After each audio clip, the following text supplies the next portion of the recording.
I don't know if you still remember who I am, but my name is John Fox. I am sorry to say I was one of the boys who you helped lose his way for 20 plus years. It is only these past few years I have come to realize what you did to me and others is truly silent and deadly. For I've seen a many poor boy, both family and friends, take their own lives. I remember when I was young, before you came into my life, I used to go to church with my mom. I used to love singing this song, "This Little Light of Mine, I'm gonna let it shine, let it shine, let it shine." What I didn't realize was you snuffed out that little light of mine, for I've been cold, bitter, empty, and angry at you, the church, or anybody who represented him. I knew God existed, but so does the devil, I used to say. God and the devil fight inside me. Whoever wins that day was usually what I was. I've tried quitting, using, drinking, and dealing. I've gone through endless counselors, mental health workers, healing centers, treatment centers, programs, preachers, psychiatrists, psychologists. Like what my ex always says, nothing is ever going to help you. My heart and soul screamed out in agony, crying, so lonely, scared, sick, trembling, and pain. I'm in my hell again, with no one, nobody, not even my children. Defeated, finally broken. Rolf, I forgive you with all my heart and soul. I forgive you for whatever you did to me and the negative impacts it had in my life.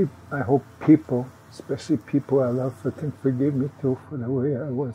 I don't want the darkness anymore, or the loneliness that comes with it. I don't want the shame and the insecurities. Neither do I want the hurt and the anger that's been controlling and destroying my life, for it's doing more harm to me and people I dearly love. For years I've been keeping track of you like a lost boy looking for redemption. No more. For years I've been carrying this fear, thinking that I would actually wrong my children, for I heard sicknesses like you carry could get passed on from victim to victim.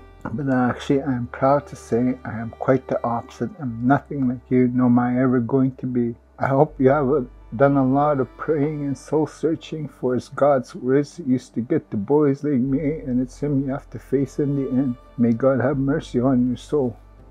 John Fox.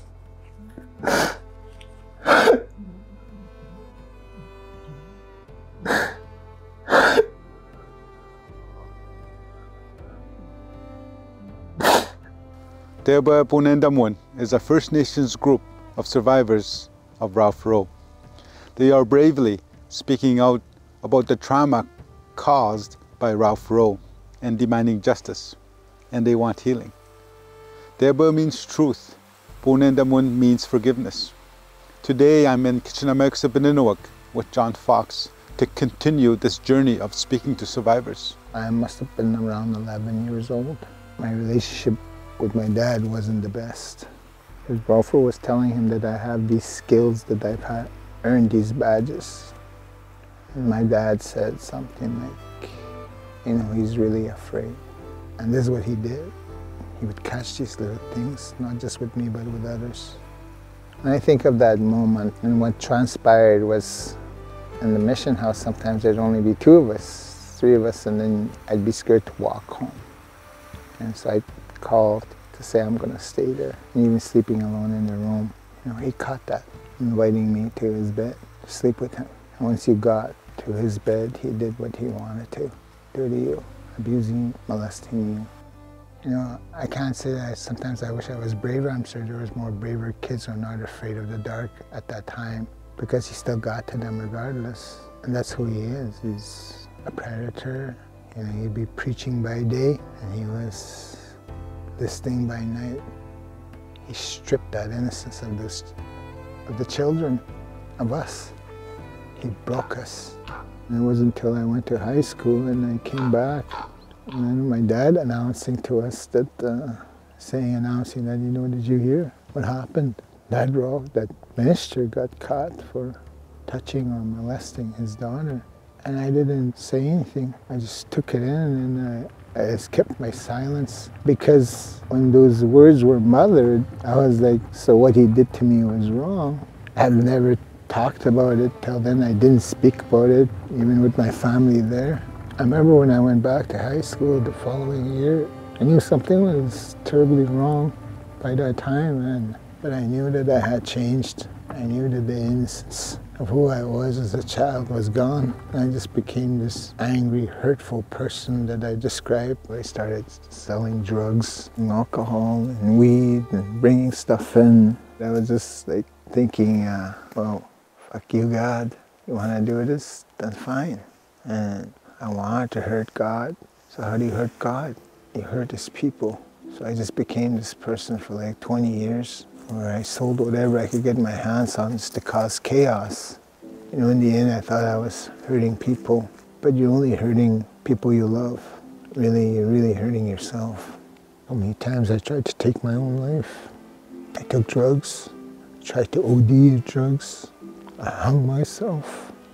I tried to do things always put my life in danger so that I don't have to kill myself, because there's always this teaching that if you kill yourself, you're going to go to hell.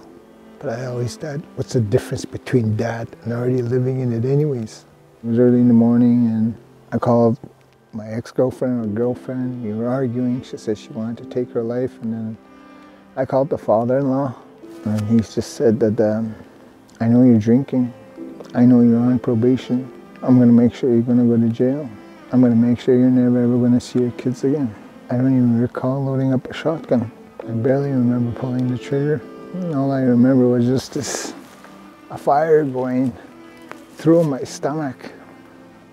The impact of Ralph Rowe's terrible actions on the hundreds of children he abused, as well as their families, can never be understated. But many survivors are committed to healing, and sharing their stories is an important step in that process. Call this the tree of life. They can be out here 365 days through rain, heat, snow, freezing rain, below temperatures. We can't do that. And they give us all the oxygen that we need. So we're just sitting in this area where me and my crew have been clearing the Sundance portion of the area.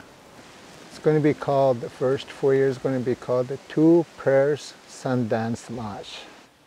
When I last got out of jail and treatment, I went to a sweat lodge and my elder said, this was your first home, the sweat lodge. That sweat lodge and that elder the following year led me to his first ever Sundance. And when you dance, especially the first 2 days, you're dancing for yourself. So the dancers will be tired, they'll be hungry, they'll be thirsty. And in doing so, you're also opening up and letting go of other hurts. They'll be blowing their whistles, they'll be having their shakers, they'll be having their fans, and they'll be just focusing on the tree and giving their all to the tree. In reciprocation, they'll receive that healing. And once they start to falter and be tired, we'll take them to the tree to let go of their pains, their tiredness, their aches, their illnesses, anything. And they'll find a renewal and they'll go back to dancing. This is what helped us. And the sweat lodge helped us. When you go in the sweat lodge, you're sweating, right? It's like a sauna, and your pores are opening, right? Your mind is praying for that healing, your emotions. That's what sweat lodge means, is matu in Korea. It means cry. It's a crying lodge. It's a place of letting go. And that's where I found my healing. My wife, you know what her name is? Her spirit name? Summer Wind. And that's what she is. She's a cool, warm breeze in my life and our life.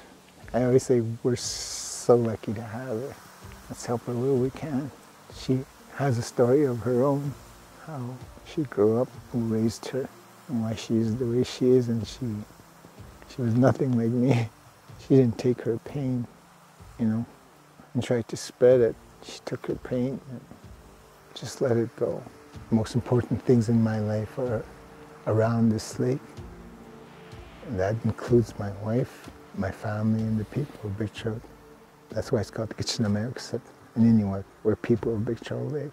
And those times when I felt that I didn't belong, the lake let me know that this is where I belong. It can be hard to hear, but we must listen and support the survivors who are telling their stories and those who have yet to. The silence is what kills. It's deafening, and you could hear it with the survivors dying. Not just survivors, I mean, our youth are dying, keeping things to themselves. And all those years, I thought I was alone, but you're not alone. Even if you think you're alone. I went through hell, put myself through hell. But even through that, there's a light.